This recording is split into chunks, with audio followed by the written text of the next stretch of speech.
सभी को नमस्कार। पिछले वीडियोस में हमने मुंशी प्रेमचंद जी द्वारा लिखित दो बैलों की कथा को पढ़ा और समझा। आज हम इस पाठ पर कुछ प्रश्नों पर चर्चा करेंगे, लेकिन प्रश्नों पर चर्चा से पहले आइए एक दृष्टि कहानी पर डाल लेते हैं।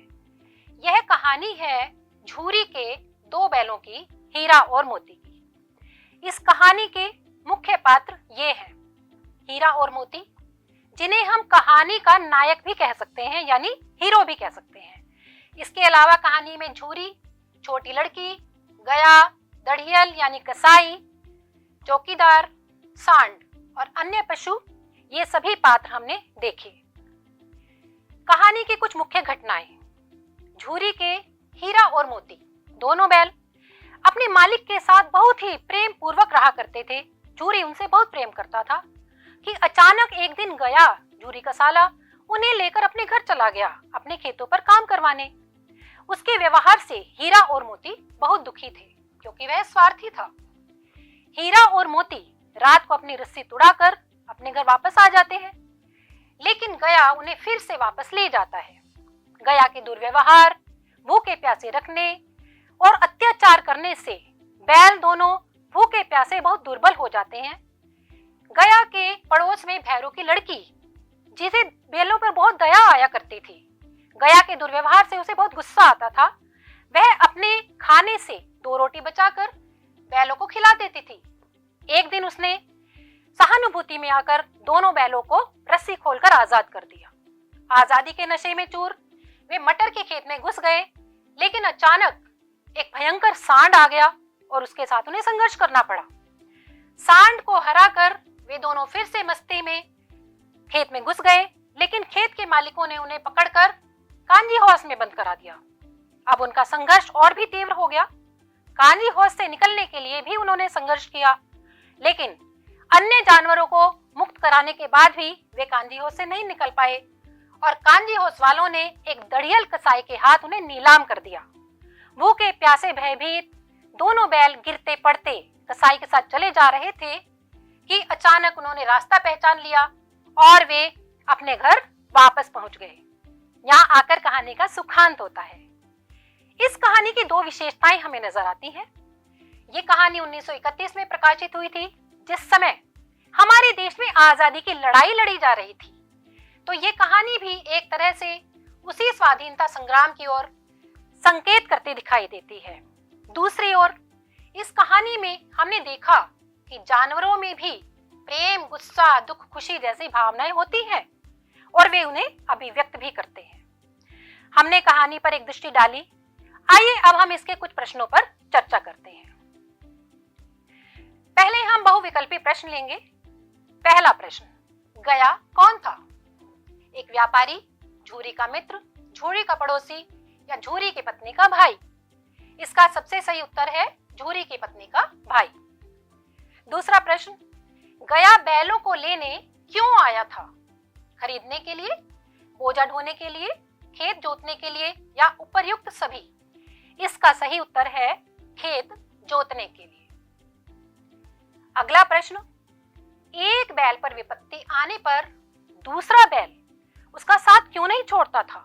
हीरा और मोती आपस में मित्र थे, उन्होंने किसी भी स्थिति में एक दूसरे का पूरा साथ दिया, इसलिए इसका सही उत्तर है मित्रता के कारण।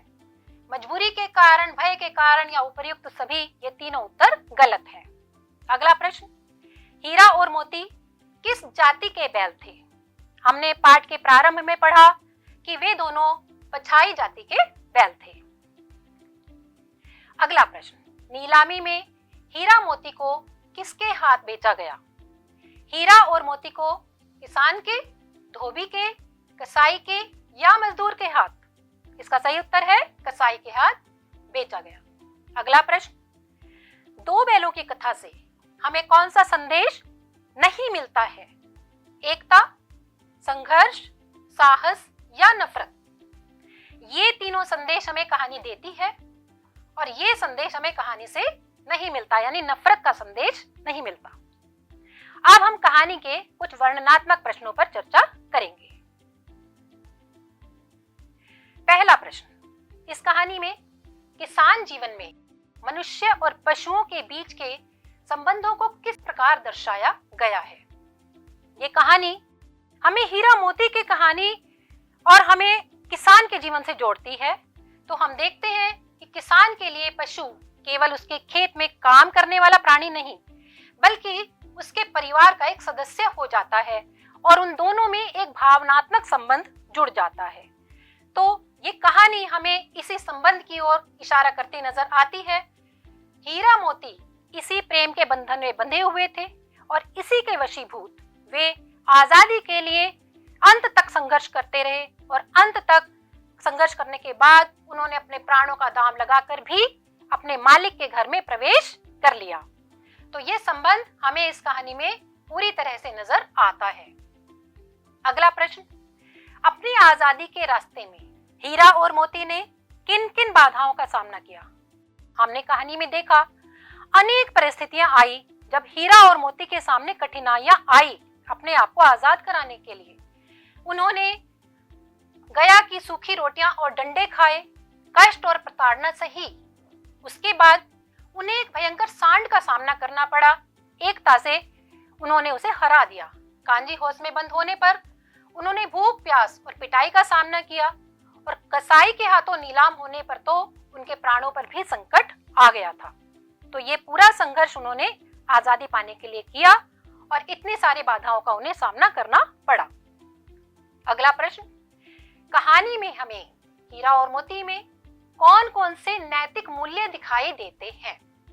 हीरा और मोती हमें सांकेतिक रूप से अनेक बातें समझाते हुए नजर आते हैं, बहुत सारी प्रेरणा देते हुए नजर आते हैं। जैसे अपने सम्मान और स्वतंत्रता के लिए हर संभव संघर्ष करना चाहिए, विषम परिस्थितियों में भी सत्य और नैतिकता का मार्ग नहीं छोड़ना चाहिए, मित्रता को पूरी तरह से निभाना चाहिए, वफादारी और निष्ठा रखनी चाहिए और स्त्रियों के प्रति सम्मान भी हीरा के वाक्यों में हमें कहानी में नजर आता है। अगला प्रश्न, क्या हम दो बैलों की कथा को एक प्रतीकात्मक कहानी कह सकते हैं। प्रतीकात्मक कहानी वह होती है जो किसी भी घटना, किसी वस्तु या किसी व्यक्ति से अत्यंत समानता रखती नजर आती है। इस कहानी में हमने देखा कि 1931 में हो रहे भारतीय स्वाधीनता संग्राम की झलक सांकेतिक रूप से दिखाई दी है। जो देश में स्वाधीनता संघर्ष चल रहा था, दो बैलों के संघर्ष के माध्यम से वह हमें समझ आता है और आजादी के सिपाहियों के रास्ते में किस तरह से कठिनाइयां, बाधाएं आती थी, दो बैलों के माध्यम से हमने उसे भी समझा है। यह भी हमें समझ में आता है कि स्वतंत्रता सभी प्राणियों के लिए महत्व रखती है, चाहे वह पशु हो या मनुष्य हो। इसी तरह से कहानी के पात्र भी सांकेतिक अर्थ रखते हैं, जैसे कि झूरी, हीरा मोती और छोटी लड़की सहानुभूति, मित्रता जैसे लोकतांत्रिक मूल्यों को दिखाते हैं, जबकि दूसरी ओर गया, झूरी की पत्नी और कसाई, ये लोग सामंतवादी मूल्यों यानी नफरत, इस तरह के मूल्यों को दर्शाते नजर आते हैं। अब एक प्रश्न और, निम्नलिखित पंक्तियों का आशय क्या है। उसे एक रोटी से इनकी भूख तो क्या शांत होती, पर दोनों के हृदय को मानो भोजन मिल गया। ये पंक्ति पाठ के बीच में से ली गई है। जब गया के पड़ोस में रहने वाली छोटी लड़की दोनों बैलों को एक एक रोटी खिलाकर जाती है। हीरा और मोती घृणा के वातावरण में रह रहे थे, वे दुर्बल हो गए थे, उनका खाली पेट था लेकिन पूरे दिन खेत में काम करते थे। छोटी लड़की ने अपने प्रेम और सहानुभूति से उनके दिल को प्रेम से भरा, उसकी आत्मीयता को उन्होंने महसूस किया। उसकी दी हुई एक छोटी रोटी से उनका पेट तो नहीं भरा, लेकिन उनका दिल उस प्रेम से भर गया। इसलिए इस पंक्ति का आशय यही है कि एक रोटी से भी ज्यादा उस लड़की का प्रेम महत्वपूर्ण था उन दोनों बैलों के लिए। दो बैलों की कथा की भाषा शैली किस प्रकार की है, तो एक दृष्टि इस पर भी डाल लेते हैं। हमने देखा कि कहानी की भाषा सरल और सहज बोलचाल की भाषा है। इसमें छोटे छोटे संवादों के माध्यम से इसे मनोरंजक बनाया गया है, मुहावरों का प्रयोग किया गया है और उर्दू भाषा के शब्दों का भी प्रयोग किया गया है।